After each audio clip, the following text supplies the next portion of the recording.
perhaps I can even hold this here just to, I mean, to begin with, I should say that this might seem like a simple step, but it really means something profound, which is that the achievement of the UN when they adopted Sustainable Development Goals is extraordinary. It's the first time ever that we as the world's nations, have an agenda for delivering on very aspirational social and economic goals. I mean, eradicating all poverty in the world, securing healthy food for every citizen, having good education, gender, economic growth, and to do that, you know, within a sustainable climate, sustainable oceans, without losing biodiversity, and having good fresh water.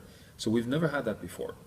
Now, the risk with these is that there are 17 goals, and many nations feel that, you know, it's too much to implement them all. But we, from the scientific side, show clearly that the only way to succeed is if you really implement all of them as one package. For environmental goals on freshwater, number 6, and climate, biodiversity, and oceans, 13, 14, 15, are non-negotiable. They establish the platform of a safe operating space on the planet, and that we need to stay exactly within. So for climate, for example, under 2 degrees Celsius, agreed in Paris, means actually staying within a global carbon budget. So we have a maximum amount of allowed carbon dioxide that we can emit. We know that's the floor to have a stable planet.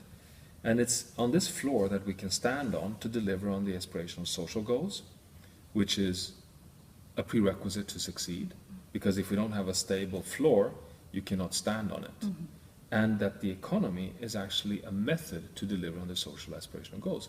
So if we say economic growth, fine, but that's a method to achieve these goals. And then we need partnerships.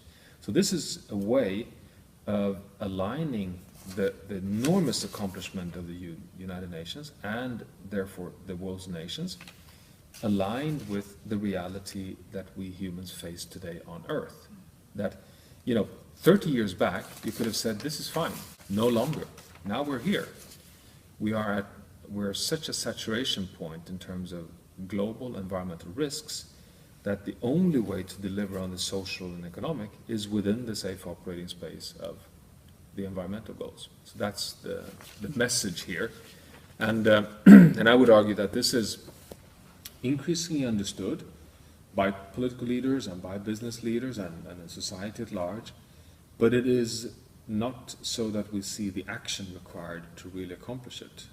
We need to have a much more rapid pace of truly implementing sustainable solution across every sector, from agriculture to electronic industry, to deliver on these social and economic goals. Thank you very much. Very informative. Thank you.